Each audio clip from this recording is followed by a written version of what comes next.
todo el mes, no es el domingo. Ya mi esposa les explicó lo que pasa el día, la celebración realmente nació el día de una consagración a la Virgen María. El 13 de mayo la Virgen María bajó de los cielos a Cova de Iría. Así dice el credo, ¿sí? El rezo.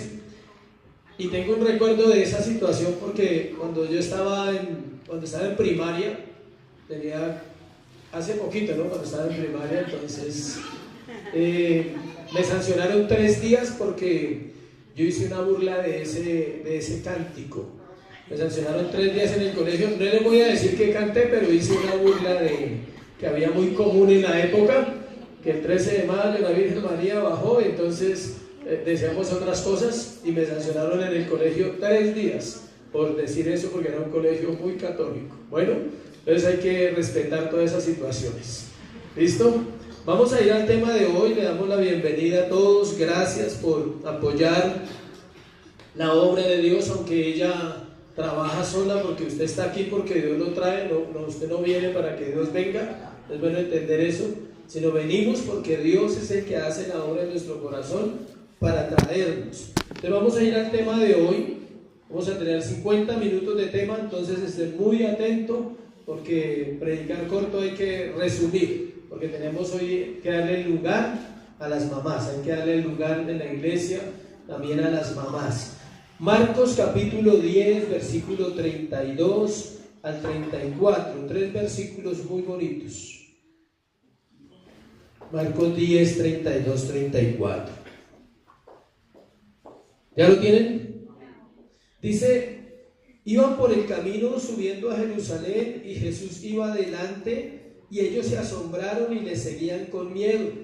Entonces, volviendo a tomar a los 12 aparte, les comenzó a decir las cosas que habían de acontecer. He aquí subimos a Jerusalén, y el Hijo del Hombre será entregado a los principales sacerdotes y a los escribas, y le condenarán a muerte y le entregarán a los gentiles. Y le escarnecerán, le azotarán y escupirán en él, y le matarán, mas al tercer día resucitará. Padre, gracias por tu palabra, Señor, y gracias por este texto tan especial, Señor, que nos recuerda la obra perfecta de la cruz del Calvario. Ojalá cada día, Dios, como iglesia y como creyentes, pudiéramos recordar, apenas abrir nuestros ojos, Dios, y recordar que tú fuiste crucificado, pero que también resucitaste, Señor, y que hoy gobiernas con autoridad todo lo que existe. Gracias por ser el Dios de la Biblia, el Dios que lo gobierna todo, el Dios que no mataron, sino que se entregó en el madero, y te damos gracias por ello. En el nombre de Jesús, amén y amén. Nada es más satisfactorio para uno que predicar el Evangelio. ¿A qué me refiero? Que estos temas así son puro Evangelio, porque vamos a hablar de ¿quién? De Jesucristo, de la cruz del Calvario. Podemos escucharlo cada 8 días, y cada 8 días vamos a aprender. ¿Sí sabía?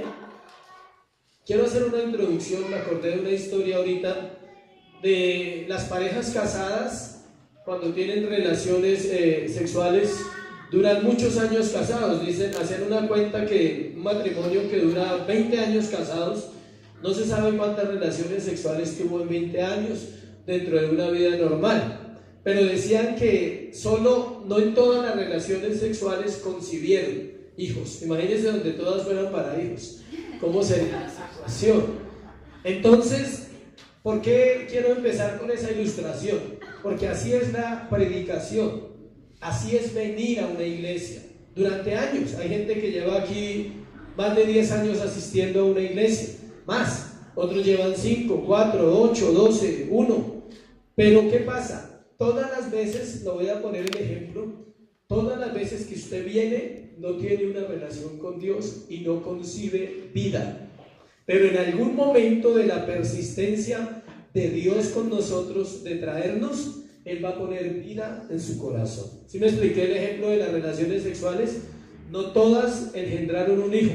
Si tienen 20 años y tienen 4 hijos, o sea que 4 relaciones en 20 años tuvieron 4 hijos. El resto fue para el disfrute, digamos. Pero así es con Dios. A veces la gente viene y dice, uy, muy bueno, pero no entiendo. O siente que pasa algo en su corazón, pero no sabe qué está pasando. Entonces llega un momento en que Dios escuche, pone la palabra exacta, la que usted necesitaba ese día, la que ese día estaba establecido para que ella engendrara. ¿Sí sabía que la palabra se engendra en el corazón como el hombre engendra en una mujer, en el óvulo de ella, el espermatozoide? Así es la palabra. Ella engendra acá y ella produce ¿qué? Vida, y esa vida se ve reflejada más adelante en el carácter del cristiano. Quería hacerle esa introducción porque como vamos en una secuencia, usted va a escuchar muchas veces la predicación acerca de la cruz. En una iglesia se va a escuchar muchas veces, varias veces al año hay que hablar de ella de acuerdo al texto, y hoy quiero hablar sobre eso. El tema de hoy se llama El Señor anunció su muerte por tercera vez. El Señor anunció su muerte por tercera vez de acuerdo al estudio de Marcos. Una de las formas como ha tratado el mundo de desacreditar la vida y la obra y la muerte y resurrección del Señor Jesucristo es diciendo que su muerte fue una tragedia y que su muerte fue llevada a cabo por voluntad humana. El mundo se ha encargado o quiere quitarle el valor a la obra de Cristo. ¿Qué dicen? Que fue un Dios débil, que fue un Dios que se equivocó en el plan de redención y tuvo que mandar al Hijo a morir en la cruz del Calvario, y entonces las cosas se le salieron de las manos a ese Dios tan grande y él tenía que resolverlo entonces matando a su Hijo. O que los hombres mataron a Jesús porque simplemente les dijo muchas cosas que no eran y les molestó y tuvieron que matarlo. Eso dice el mundo acerca de la obra de Jesús, pero la Biblia dice otra cosa. Dicen que fue algo que se salió de control porque el pueblo rechazó las enseñanzas de Jesús. Entonces dicen que las enseñanzas no eran las que debían ser, porque si no el pueblo de Dios las había aceptado. Eso dice la humanidad, ignorando así las escrituras y el poder de Dios. La muerte del Señor Jesucristo es la obra perfecta de Dios. Allí vemos su soberanía, su plan, su amor y su poder en todo el despliegue como nunca será visto. No hay una obra más grande en la tierra que la obra de la cruz del Calvario, y debe ser exaltada y debe ser magnificada por la iglesia, porque es la obra en la cual nuestra salvación fue conquistada. La cruz del Calvario es la gloria de Dios manifestada en un acto, escuche, que solo pueden comprender aquellos que Dios escogió para la salvación. De hecho, el apóstol Pablo dice en 1 Corintios capítulo 1, versículo 18, nos habla claramente que el mundo no puede recibir las palabras de la cruz porque para él son ¿qué? Locura. Pero para nosotros los que nos salvamos es ¿qué? Poder de Dios. Entonces, toda persona que logra entender qué pasó en la cruz del Calvario debe darse por privilegiado. Si usted logra sentir en su corazón cuando se habla de Jesús y la cruz, es porque Dios le escogió para que usted entienda en este tiempo ese mensaje. Para comprender este pasaje debemos mirar con atención el Antiguo Testamento y darnos cuenta que todo ya había sido anunciado, que cuando decimos que creemos en Dios, confiamos que su palabra es verdad. En la escuela estamos hablando de eso. La Biblia es inerrante, la Biblia es suficiente, la Biblia es la autoridad de la iglesia, entonces ella no tiene errores. Y si el Antiguo Testamento anunciaba la muerte de Jesucristo, es porque era verdad y porque tenía que suceder así para que nosotros llegásemos a la salvación. El pasaje más, digamos, más vivido o más claro de la escritura de la cruz del Calvario está en el libro de Isaías. Acompáñenme allí, capítulo 52. Vamos a usarlo como una introducción al texto que ahorita vamos a mirar. Isaías 52. Puede anotar ahí en su cuaderno Isaías 52, 13 hasta el 53, 12. O sea, los últimos versículos de Isaías 52 y todo el capítulo de Isaías 53 narran la cruz del Calvario como ni siquiera los evangelistas la pudieron ver. Ni Mateo, ni Marcos, ni Lucas, ni Juan pudieron entender o ver. Escuche esto: ellos vieron la cruz con sus propios ojos, aunque en realidad el único que vio la cruz fue ¿quién? Juan. Acuérdese de eso. Los otros 11 no estaban, 10, porque Judas a esa hora ya se había suicidado. 10 no estaban en la cruz, solo un hombre estaba cerca de la cruz. ¿Quién? Juan, el apóstol. Aún así, Juan no nos da tantos detalles como el Antiguo Testamento. O sea, es increíble que un hombre que estuvo ahí y que vio todo el sacrificio no se atrevió a escribir realmente lo que pasó. Mientras que un profeta llamado Isaías, 7 siglos antes de la muerte de Jesucristo, nos da los detalles específicos.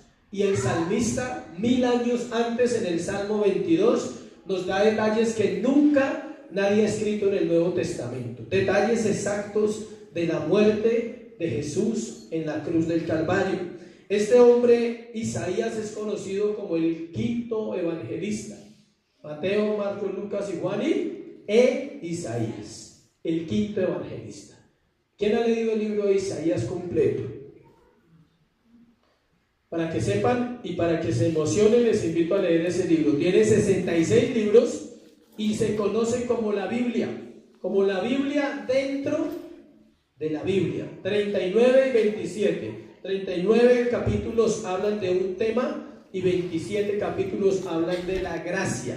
39 pertenecen al Antiguo Testamento, 27 al Nuevo Testamento. Para los que les gusta, esos detalles son importantes. Vamos a leer, solo a leer rápidamente lo que dice 52:13. He aquí que mi siervo será prosperado, será engrandecido y exaltado.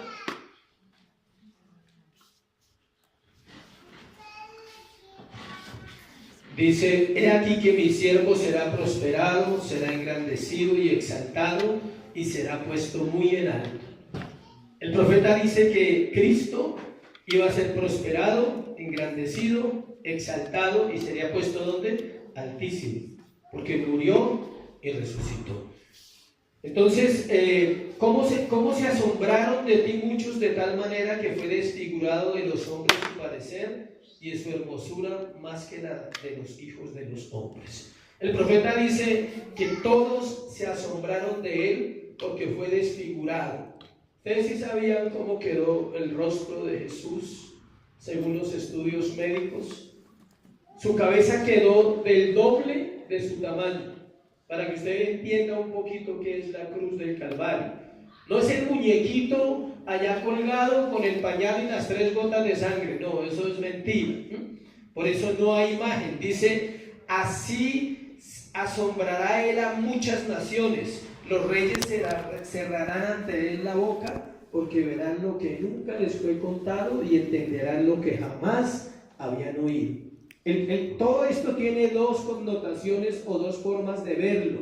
Hay versículos que apuntan a los tiempos finales y hay versículos que apuntan a la cruz del Calvario 700 años antes. Entonces hay versículos como este: así se asombrará él a muchas naciones, los reyes cerrarán ante él la boca, porque verán lo que nunca les fue contado y entenderán lo que jamás habían oído. Esto es para el final, cuando todo el mundo se doblará ante él, cuando toda rodilla se doblará y toda lengua confesará que Cristo es el Señor. 53. ¿Quién ha creído a nuestro anuncio y sobre quién se ha manifestado el brazo de Jehová?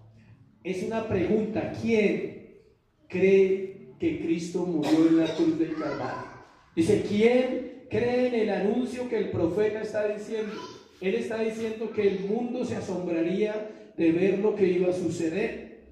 Subirá cual renuevo delante de él, como raíz en tierra seca. Escuche esto: no hay parecer en él, ni hermosura le veremos, mas inatractivo para que le deseemos. Este versículo se podría leer de esta manera: nadie podrá idolatrar una imagen de Dios, porque su parecer será tan horrible que nadie podrá mirarle.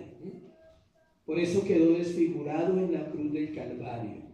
Y por eso no había fotos, y por eso no había nada. Porque imagínense donde el hombre hubiera conservado una foto de Jesús en la cruz del Calvario. La tendrían en una montaña y habían miles de procesiones cada año para ir a mirar la foto del crucificado. Si lo hacen a través de un muñeco, ¿por qué no lo iban a hacer con una foto real del carpintero de Nazaret crucificado? Él no quería la idolatría, por eso dice que no hay parecer en él. ¿Sí ven? Para que la gente entienda, no hay parecer. O sea, no se puede ver en su rostro y decir cómo era él, cómo eran sus ojos, cómo era su rostro. No lo podían identificar. Si alguien lo hubiera visto, tal vez hubiera pensado que no era Jesús el que estaba en esa cruz cuando lo desfiguraron. Dice, ni hermosura le veremos. Jesús era y es hermoso. Dice el salmista, la gracia se derramó sobre ti, eres el más hermoso de los hijos de los hombres. ¿Sí escucha el versículo? El más hermoso de los hijos de los hombres. Dice que su hermosura no se puede entender en nuestra mente, no se puede comparar a nada. Pero aquí el profeta dice que no había hermosura en él, su rostro fue destrozado. Dice, más inatractivo para que le deseemos. La gente no entiende ese verso. Él no quería ser atractivo físicamente, él no quería que fuera deseado por una imagen o que fuera deseado por, ni siquiera, escuche, por los mismos sacrificios, porque algunos dicen que fue un mártir, pero no es así. Él quería que los hombres lo desearan por lo que él es, en su esencia, Dios. Un Dios bueno, un Dios misericordioso, un Dios que perdona pecados, un Dios que ama al hombre siendo un pecador, despreciado y desechado entre los hombres, varón de dolores, experimentado en quebranto, como que escondimos de él el rostro, fue menospreciado y no lo estimamos, despreciado y desechado entre los hombres. Vino a la tierra y fue despreciado y desechado, varón de dolores. ¿Quién cree que ha sufrido harto? Pregúntale a Jesús, al varón de dolores, dile, mi sufrimiento ha sido mucho. Y Dios dice, no conoces el mío, no conoces lo humillante que fue la cruz, no conoces lo que es tener todo el poder para destruirlos y tener que callar por amor. Como cordero fue llevado al matadero y como oveja delante de sus trasquiladores y no abrió su boca. ¿Quién se queda callado cuando lo ofende? Eso se le crespan los puños. Eso no quisiera un totazo a otro cuando le dicen algo, ¿sí? Pero no abrió su boca, él no era como nosotros. Y es lo que el profeta está diciendo, versículo 4, ciertamente llevó él nuestras enfermedades y sufrió nuestros dolores, nosotros le tuvimos por azotado y por herido de Dios y abatido. Los estudiosos dicen que este versículo específicamente, Isaías 53:4, será revelado al corazón de los judíos cuando Cristo venga por la iglesia. Cuando el rapto suceda, inmediatamente ellos volverán a Isaías 53 y dirán, ciertamente llevó él nuestras enfermedades y sufrió nuestros dolores y nosotros le tuvimos, ¿por qué? Por azotado, por herido de Dios y abatido. Este texto es fundamental en la salvación del pueblo judío. ¿Por qué? Porque ellos dicen, nosotros le tuvimos por azotado y por herido de Dios. O sea, ellos hasta el día de hoy, para que ustedes sepan, están seguros que hicieron bien en matar a Jesucristo en la cruz del Calvario. ¿Por qué están seguros? Por ese versículo, por esa parte, le tuvimos por azotado y por herido de Dios. Ellos dijeron, si Dios no lo salva, Él no es el Mesías. Si Jehová no desciende y lo salva en el momento en que Él va a morir, Él no puede ser el Mesías porque Dios no es un Dios débil, según la teología de ellos.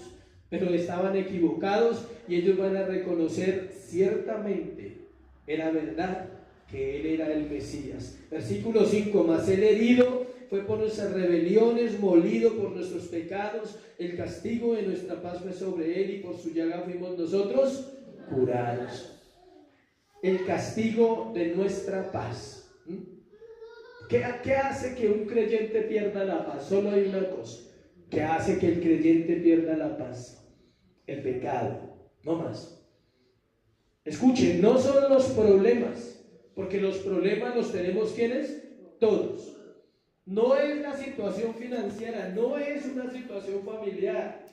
Usted puede tener una situación familiar y no perder la paz si Cristo es el Señor de su vida. Usted puede tener situaciones financieras difíciles y aún así no perder la paz si Cristo es su Señor. Pero en el momento en que el pecado entra al corazón del hombre, lo consiente y no lo confiesa y se aparta, en ese momento pierde la paz. Por eso él dice, el castigo de nuestra paz fue sobre ¿quién? Dice, nuestra paz fue sobre él. O sea, lo que nos robaba la paz, que era la fuerza del pecado, el poder del pecado, él lo llevó. Él llevó la culpa y llevó la condenación para que el cristiano viva en libertad. Versículo 6, todos nosotros nos descarriamos como ovejas. ¿Quiénes se descarriaron? Diga conmigo, todos nosotros. Pero díganlo creyendo, diga, todos nosotros. ¿Sí ven? No todos los que están en el mundo, todos nosotros. ¿Cuántos saben que la Biblia es para la iglesia? La gente cree que la Biblia es para coger a bibliazo al que está en el mundo. No, la Biblia es para que usted y yo nos la pongamos y la vivamos, y el mundo pueda ver a Cristo reflejado en cada cristiano y el mundo desee algo de Dios. ¿Por qué usted y yo estamos aquí? Porque un día alguien nos invitó, quizás alguien nos llevó y pudimos ver que había personas que vivían diferente al mundo. Pero lo más importante, porque nosotros mismos empezamos a experimentar su presencia. Ningún conocimiento, ninguna teología, ninguna doctrina. Somos una iglesia doctrinal, pero no endiosamos la doctrina, tenga en cuenta eso. Ninguna teología, ninguna doctrina, ningún libro, ninguna lectura, ningún conocimiento aparte de Dios y su palabra hace que el hombre sea transformado.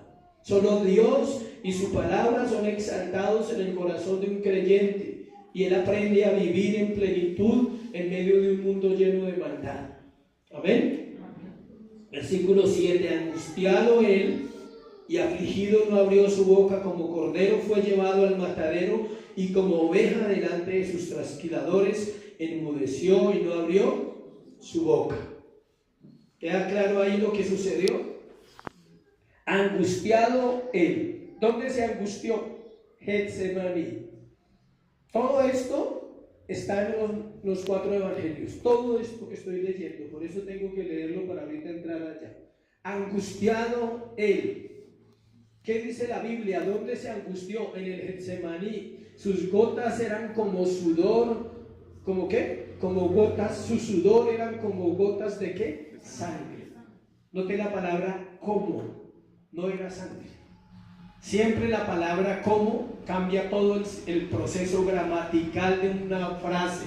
¿Sí? Me parece, o como que yo vi. No, usted no sabe lo que vio. ¿Cómo? Entonces los estudiosos dicen cómo. Era una comparación al sudor espeso por la angustia. Pero la Biblia nunca dice que el sudor era sangre. Era sudor que parecía ¿qué? Sangre, que es diferente. Angustiado él y afligido. ¿Por qué estaba afligido el rey? ¿Qué puede afligir a un rey? Estaba afligido por usted. Diga, por mí. Estaba afligido por mí.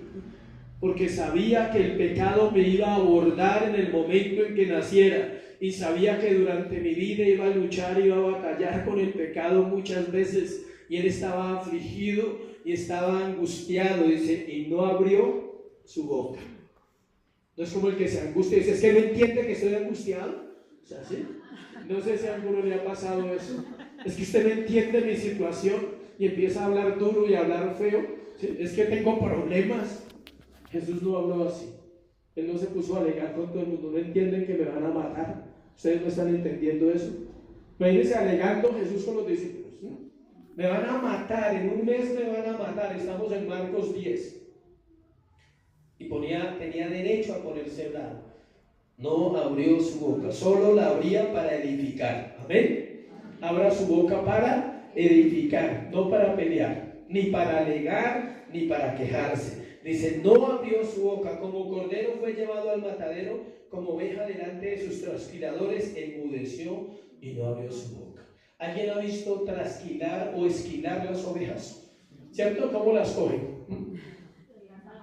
Las amarran y les empiezan a cortar el pelo, a esquilar. Así hicieron con Jesús. Pero la ovejita se mueve, ¿cierto? Ella trata de soltarse. Esta oveja no. Manso. Hicieron con él lo que quisieron.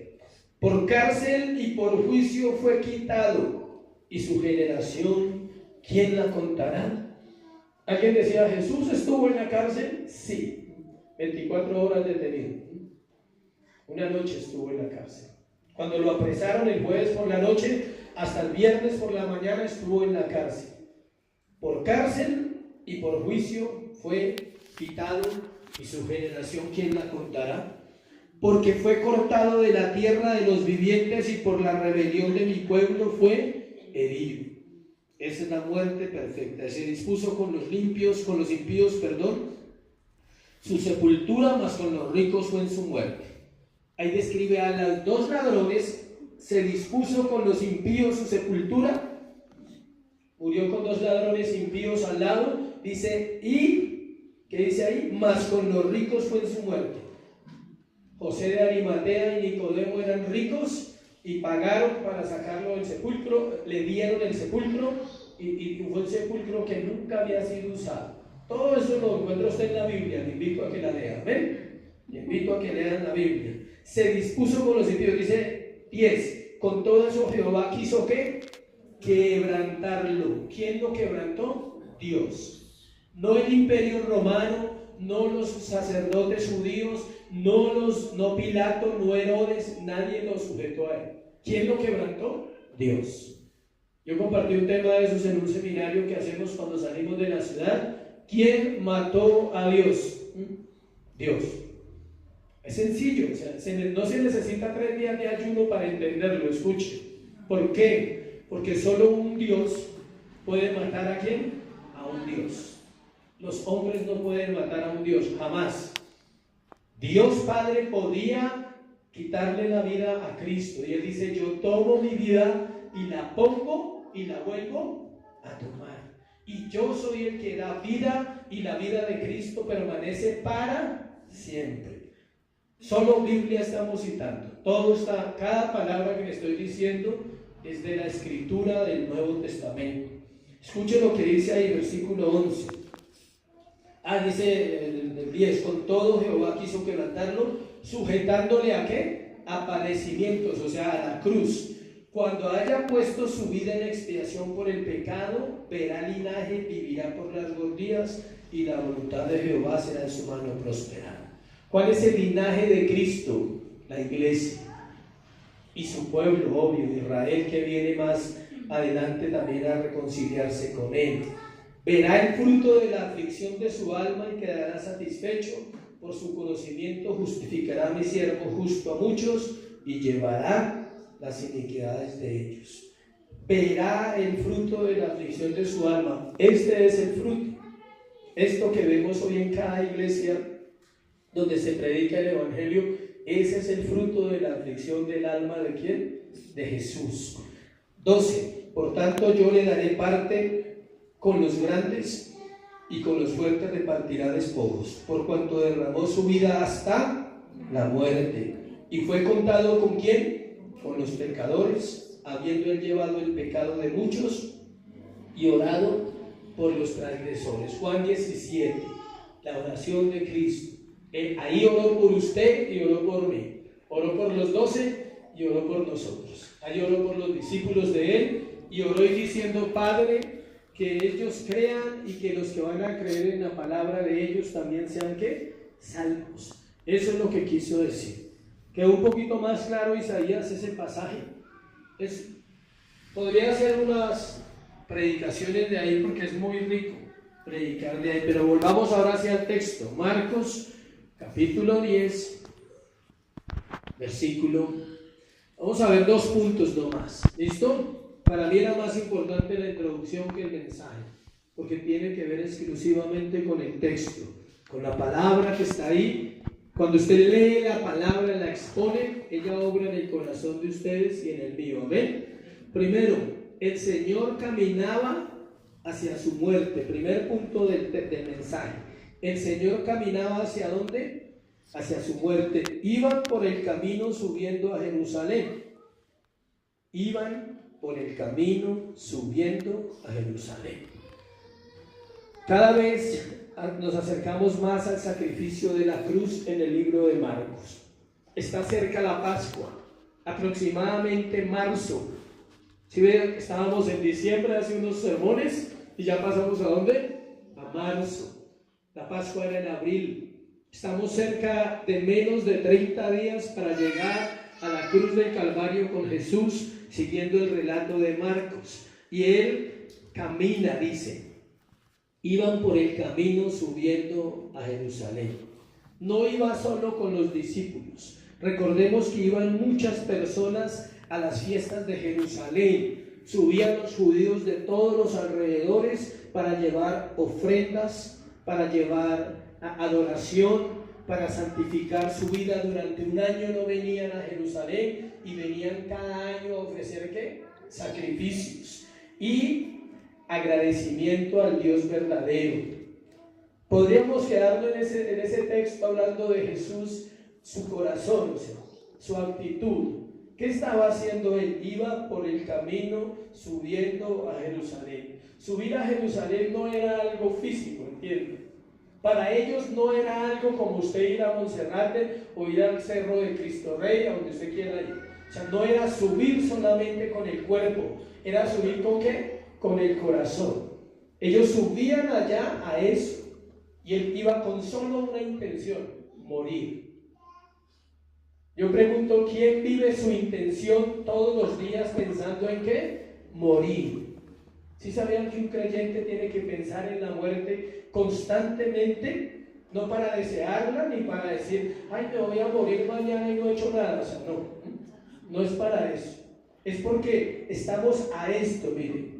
La vida, dijo Jonathan Edwards, la vida del creyente está en un hilo y Dios tiene la tijera lista ahí. Todos los días, escuche, si tiene 10 años, no importa. Si tiene 18, 20, 25, 60, los que tenga, todos los días la vida del cristiano está en las manos ¿de quién? De Dios.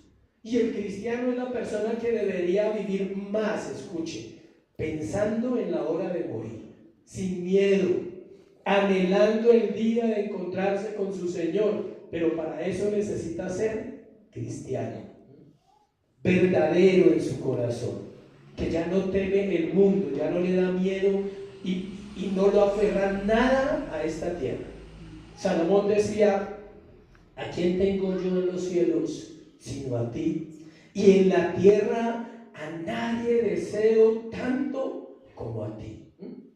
Esa es la oración diaria. ¿A quién deseas tanto en este mundo como a Dios?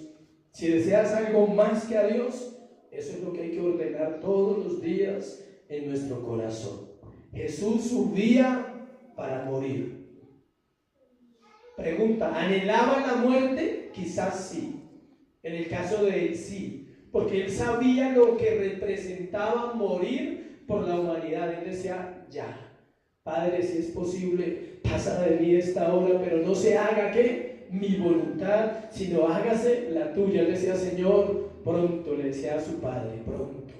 Anhelo redimir la humanidad. Anhelo que tengan donde venir, anhelo que tengan donde orar, anhelo que tengan la puerta abierta al Padre, porque la obra de Cristo abría la puerta ¿a quién? Al Padre.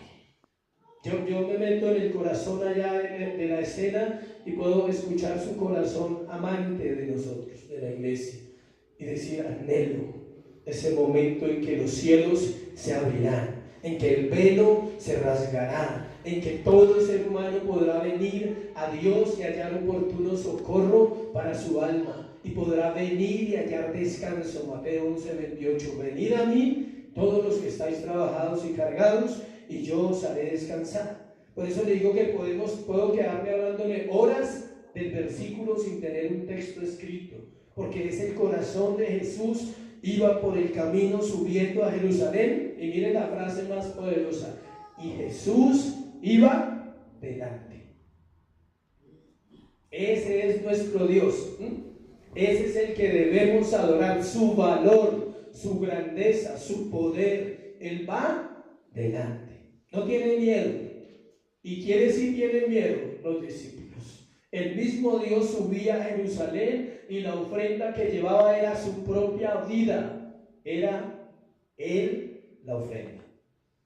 Todos llevaban una ofrenda, ¿sí sabían?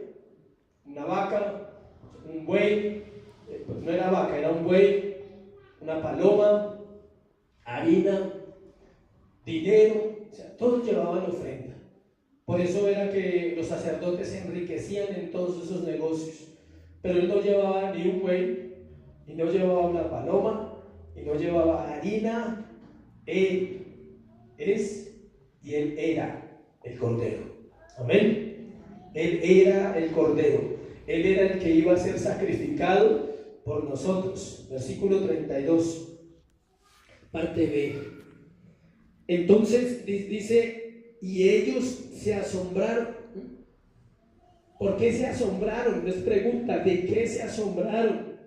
Precisamente se asombraron de la determinación y del valor que veían en su líder, en este caso en Jesús, porque volver a Jerusalén era señal de problemas. Ya habían estado allí y ya les habían pegado muchas veces. Ya los habían sacado corriendo de allí. Él no era bienvenido en el mundo religioso y los discípulos estaban asombrados, decían, no entendemos, o sea, ¿cómo va a volver a Jerusalén? Si allá es donde lo van a matar, si allá lo quieren matar. ¿Conoce a alguien que avance determinado hacia la muerte? Ese es un cristiano. ¿Sí sabías?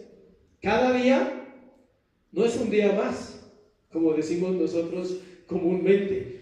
Dios, un día más de vida, es un día menos. No lo vuelves a vivir. Este domingo no lo vuelves a vivir. Las horas que ya pasaron de este domingo nunca volverán. Quedan unas pocas, pero serán las únicas de este domingo. No habrá otro domingo igual y no lo volveremos a vivir. Es único. Y Jesús sabía eso. Y ellos no entendían, se asombraron, dice. Entonces dice, y le seguían, ¿qué? Con miedo. Estaban llenos de asombro, llenos de pánico. Era algo comprensible en el corazón de estos hombres que aún no sabían quién era realmente su maestro. ¿Cuándo se convirtieron los apóstoles en hombres de Dios? Cuando Cristo resucitó.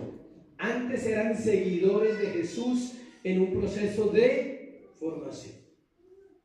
Pero un cristiano se vuelve realmente un cristiano cuando comprende la resurrección de Cristo y entiende que Él resucitó, escuche, para vivir en mi corazón. Él resucitó para eso, para llevarme al Padre, para llevarme a la salvación, para salvarme de la ira de Dios y para salvarme del infierno. Para eso resucitó y por eso vive en su corazón y vive en el mío. De ahí para allá, todo lo demás es ¿qué? Añadidura. De ahí para allá, todo lo demás es basura. La vida sin Dios no tiene sentido en esta tierra, porque el hombre que entiende que Él resucitó para eso, escuche, no resucitó para que a usted le vaya bien, le tengo esa mala noticia, ni resucitó para que usted sea el mejor papá, la mejor mamá, el mejor hijo, no resucitó para eso. Resucitó para que usted y yo le adoremos por la eternidad, para que por siempre estemos delante de Él diciéndole, tú eres santo y solo tú eres Dios y no hay otro Dios fuera de ti, Señor, ni en el cielo ni en la tierra, y no hay otro digno de adorar, solo tú. Eso es lo que vamos a hacer eternamente, ¿sí sabían? Eternamente le vamos a adorar. Dice que no habrá llanto, no habrá lágrimas, no habrá tristeza, no habrá dolor cuando estemos con Él para siempre. Lo cual nos da otra revelación terrenal, que acá sí habrá llanto, que acá sí habrá tristeza y que acá sí habrá ¿qué? Dolor. Siempre. Si alguien no vive en un cuerpo, es el único que no va a vivir esas situaciones. Pero todo aquel que viva en un cuerpo humano va a sentir dolor, tristeza, pero también alegrías, también logros, éxitos. Pero todo eso se va a quedar acá, simplemente cuando Él esté con nosotros para siempre. Una vez más los toma aparte, versículo 32, sigamos. Entonces, volviendo a tomar a los 12, ¿qué? Aparte. Me aterra o me asombra, digámoslo, el cuidado de Jesús con sus discípulos. Los toma aparte, dice. Recordemos que después de la gran confesión de Pedro, Marcos 8:31, el Señor anunció su muerte por primera vez. En esa ocasión resaltó la necesidad que tenía que eso sucediera. O sea, Él les dice, es necesario que muera. Y en Marcos 9:31 es la segunda vez, por eso el tema de hoy se llama ¿qué? La tercera vez. En Marcos 9:31, cuando Jesús se transfiguró, y van descendiendo, que también lo predicamos, van bajando y van caminando del monte hacia abajo, Él también les habla de su muerte, pero en esa ocasión resaltó la certeza de su muerte cercana. Les dijo, ya casi. Pero en esta ocasión fue diferente, porque era la última vez. Ya no les iba a volver a anunciar la muerte. Segundo punto, mientras caminaba hacia su muerte, enseñaba. Versículos 33 y 34. Y aquí subimos ¿a dónde? A Jerusalén. Y el Hijo del Hombre será ¿qué? Entregado a los principales sacerdotes y a los escribas, y le condenarán a muerte y le entregarán a los gentiles. Es impresionante ver la vida de Jesús y su seguridad en cuanto a lo que iba a enfrentar. También vemos clara su omnisciencia, todo lo sabe. Los estudiosos dicen que esto no se puede tomar, este pasaje, como algo profético, porque ya iba a suceder. Profético lo de Isaías. Era una predicción, era el anuncio. Él estaba mirando, él ya sabía todo lo que iba a pasar. Era una omnisciencia personal. Es diferente a la omnisciencia general. Omnisciencia general es que sabe todo de nosotros, ¿sí? Pero en este caso la omnisciencia era con Él mismo.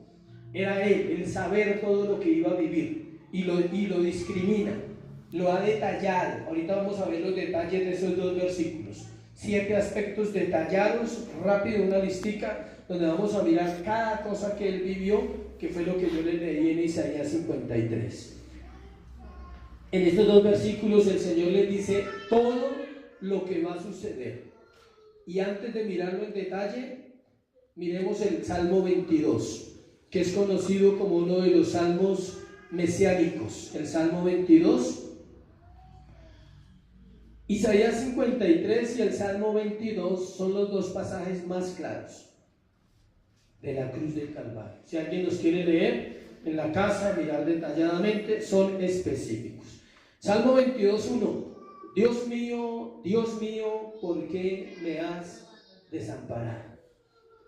Las mismas palabras que Jesús usó ¿dónde? En la cruz del Calvario. Son las mismas. Versículos 6 y 8 del Salmo. Mas yo soy gusano y no hombre, oprobio de los hombres y despreciado del pueblo. Todos los que me ven me escarnecen, estiran la boca, menean la cabeza diciendo, se encomendó a Jehová, libre de él, sálvele, puesto que en él se complacía. El escarnio, el oprobio, el desprecio y la burla. Lo mismo de Isaías. ¿Qué decían los sacerdotes? Si eres Dios, desciende de la cruz y sálvate a ti mismo. Y ellos esperaban que Dios, Padre, hiciera una intervención rara o espectacular o algo sobrenatural, como que 2 ángeles vinieran y lo bajaran de la cruz porque Él era Dios. Entonces dice que se encomendó a Jehová, sálvele, puesto que en Él se complacía. O sea, sálvele su Dios. ¿Cuál fue el delito por el cual mataron a Jesús? ¿Quién sabe? Blasfemia. Tenía que haber un delito porque había un juicio. Y en un juicio se condena un delito. Si no hay delito, lo declaran libre inmediatamente. ¿Alguien sabe eso jurídicamente? Que si no hay un delito, pues no hay nada que condenarle a una persona, no hay nada que argumentarle, entonces lo tienen que soltar. Entonces si había un delito, blasfemia. Entonces le decían que tu Dios te salve, porque tu Dios no es el mismo de nosotros. Y ellos pensaron que era cierto al ver que nadie descendió a salvarle. Versículo 14, versículo 15 del Salmo. He sido derramado como aguas, mire la descripción tan clara, y todos mis huesos se descoyuntaron.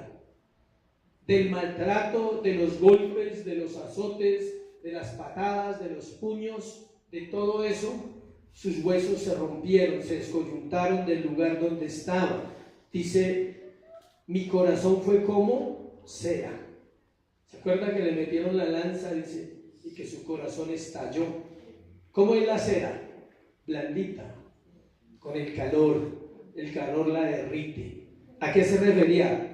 La prueba, la presión, el fuego que él tuvo que vivir, la prueba de fuego que tuvo que vivir hizo que su corazón se volviera como la cera, blandito, se derritiera y estallara. Dice el versículo 15, como un tiesto, dice, se derritió en medio de ¿dónde? De mis entrañas. ¿Se acuerdan qué es sentir en las entrañas? Eso es sentir la necesidad de salvación de una humanidad que se está perdiendo.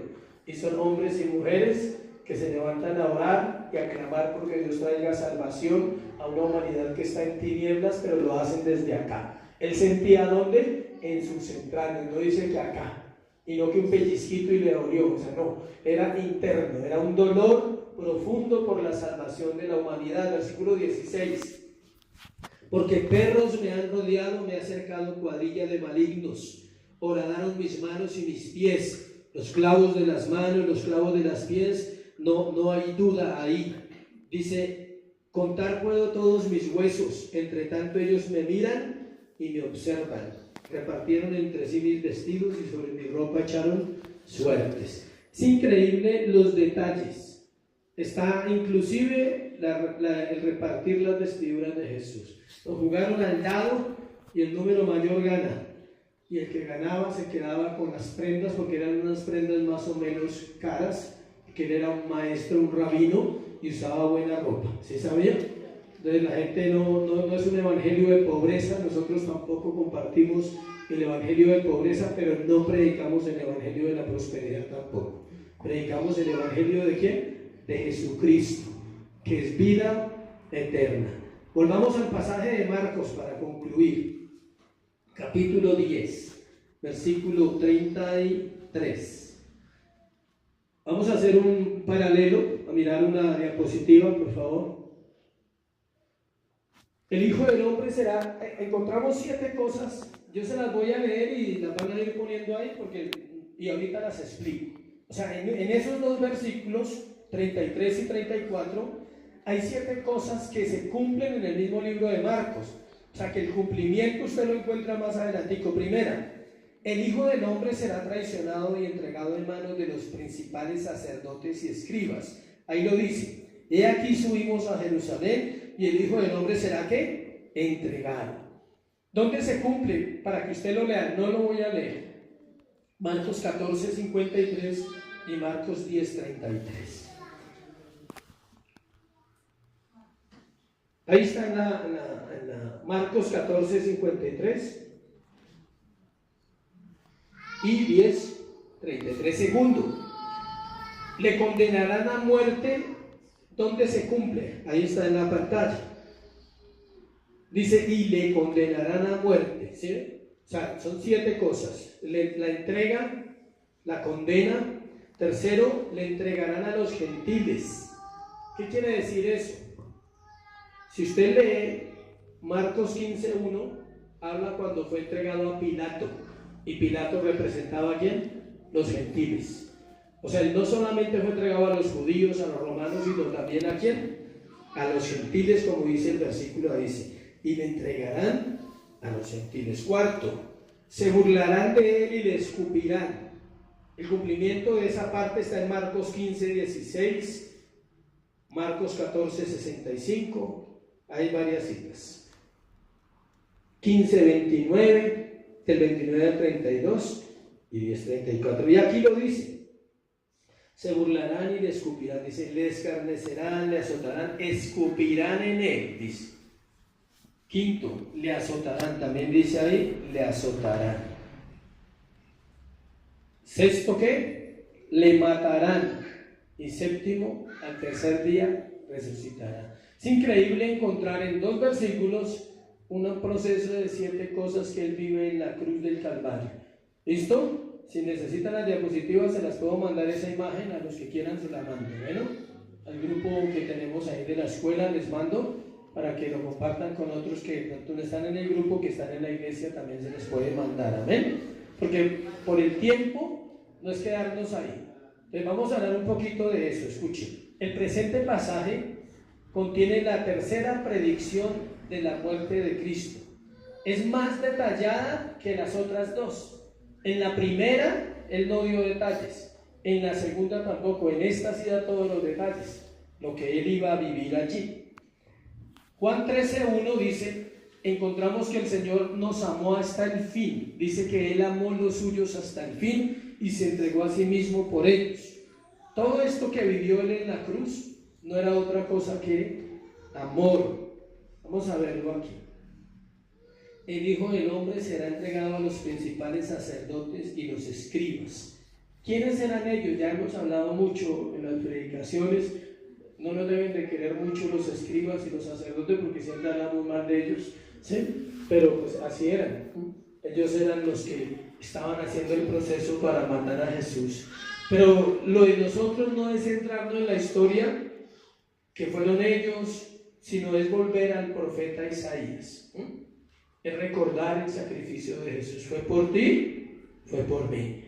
¿Qué era la enseñanza que Jesús le estaba dando a ellos? Que es donde yo quiero cerrar el sermón esta mañana. Él les estaba hablando, lo más importante era, dice, mas al tercer día resucitará, a terminar el pasaje. Si a ti te dicen que alguien va a morir, a ti te duele, ¿sí? Dice, uy, no, pero me va a hacer falta. Era tan buena gente. Si saben que no hay muerto malo, ¿no? Todo el mundo habla bien del muerto, ¿sí?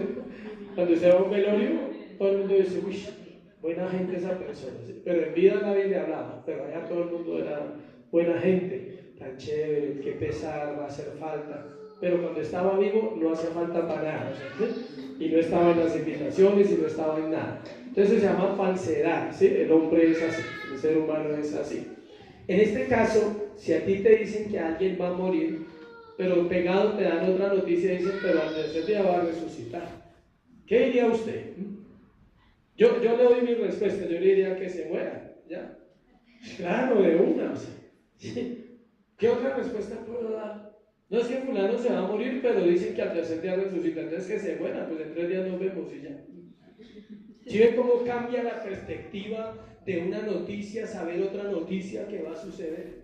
Por eso, cuando usted reciba malas noticias, que compartí un tema acá, ese tema lo titulé así, Marcos 8, buenas noticias, ¿se acuerdan? Malas noticias no hay, son noticias. Entonces, cuando usted reciba una noticia que no le agrada, vaya a la Biblia y allí va a encontrar la noticia verdadera. Dice, hay una forma como Dios nos habla, hay una forma como Dios quiere resolver los asuntos que no comprendemos en esta tierra, y es a través de su palabra. Entonces, Él les está diciendo todo esto, dice, me van a matar, me van a escarnecer, me van a llevar a Pilato, me van a azotar, me van a escupir, van a jugar mi ropa, cantidades de cosas. De hecho, obvio que no narran los evangelios lo que Él habló con ellos en ese momento, pero tuvo que hablar muchas cosas, tanto que dentro de 8 días vamos a ver la petición de unos benditos. O sea, tanto, les habló tanto que ellos dijeron, uy, toca pedirle algo antes de que muera.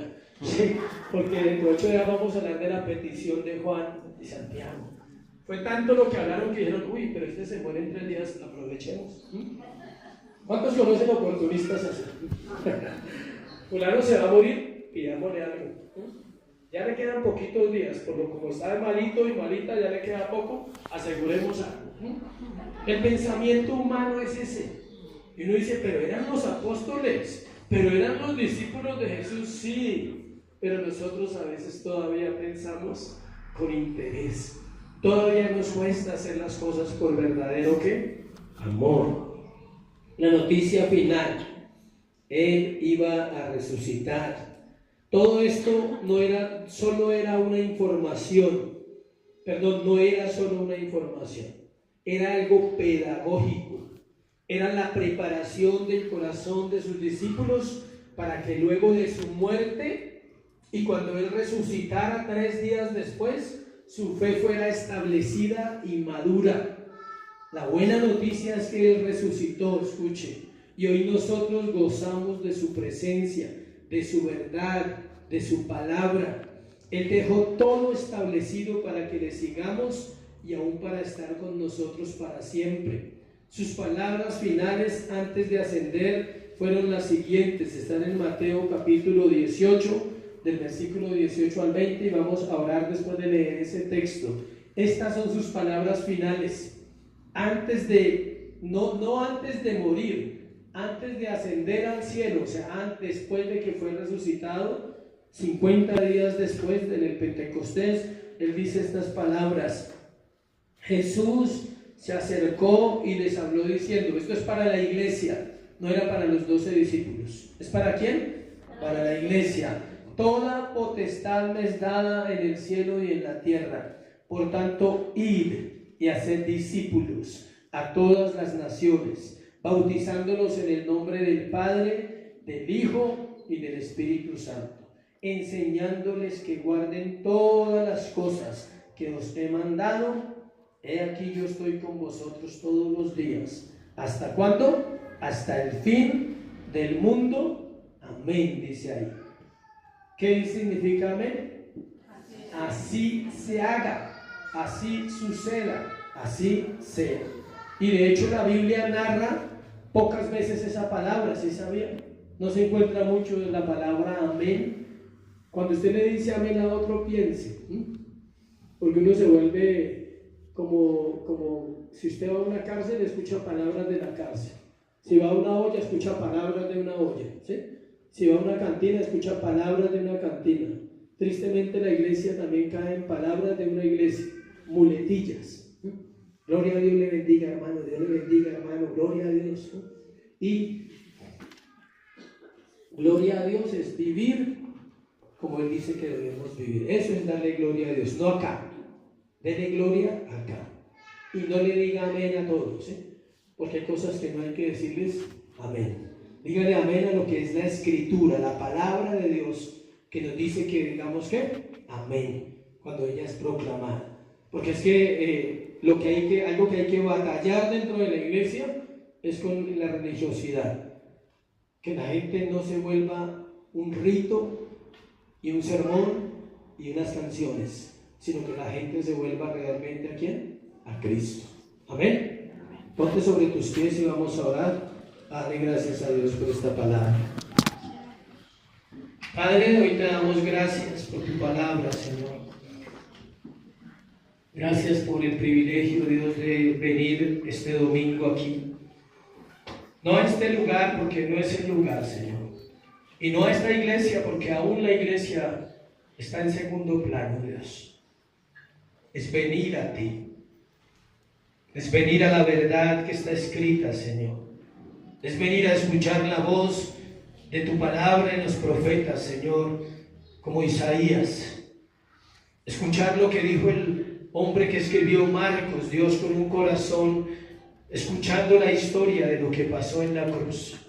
Es escuchar tu voz cuando vas delante de tus discípulos, porque no tienes miedo a morir, Jesús. Porque nos amabas profundamente, porque sabías que era necesario que así sucediera. Hoy es una mañana de agradecimiento, iglesia. Solo dale gracias, no más. Las peticiones hazlas mañana en tu oración y toda la semana tienes para tal vez pedir algo. Hoy obviemos un poquito las peticiones y seamos agradecidos. Los hombres de Dios sabiamente sabían que se obtiene más agradeciendo que pidiendo. Por eso dile gracias, Jesús. Gracias por morir en la cruz del Calvario por mis pecados y darme libertad. Gracias por redimirme de la maldición, Señor, y quitar de mi vida todos los argumentos que habían en contra. Gracias, Dios, por salvarme de la ira eterna, porque hoy tengo esperanza en que Cristo resucitó. Y si Cristo resucitó, nosotros también resucitaremos juntamente con Él. Gracias por tu bondad. Nadie es tan bueno como tú. Solo tú eres bueno, Dios. Gracias por tu misericordia. Es nueva cada mañana. Hoy hay una misericordia para mí y no quiero dejarla pasar. Hoy hay una misericordia extendida sobre este lugar y Dios nos invita a tomarla, a vivir por gracia, a vivir amando su presencia, a vivir contemplando su hermosura.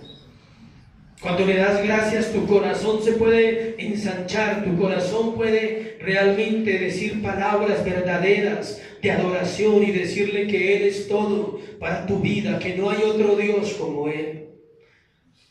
Señor, no hay nadie igual a ti en esta tierra. Tú dijiste, ¿a qué me compararéis, iglesia? ¿O a qué me haréis semejante?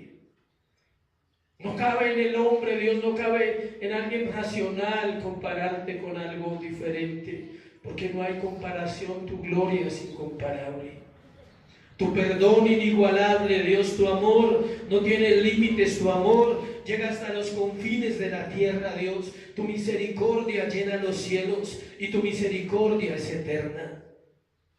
Por siempre, Dios, por siempre estaremos contigo. Dios, trae salvación a este lugar, te lo pedimos hoy en el nombre de Jesús. Lo único que quizás podamos pedir esta mañana es eso, salvación para el que no te conoce. Dios, que el que está lejos se pueda acercar a ti hoy con un corazón contrito, con un corazón humillado y solo decir, te necesito, Jesús, te necesito en mi corazón, te necesito en mi vida. Señor, trae salvación, que tu palabra corra y sea glorificada en todo lugar donde se predica. Aviva la palabra esta mañana en los corazones, aviva la obra en medio de estos tiempos difíciles. Y gracias, Jesús, gracias. No nos cansaremos, dice la palabra. No nos apartaremos, cantamos esta mañana. No nos apartaremos de ti, no nos cansaremos de hacer el bien, porque a su tiempo segaremos y no desmayamos. Te doy gracias, Dios, por este tiempo. Te bendigo, Padre, en el nombre de Jesús. Amén y amén. ¿Qué tal si le das un aplauso al Señor? Hazlo fuerte.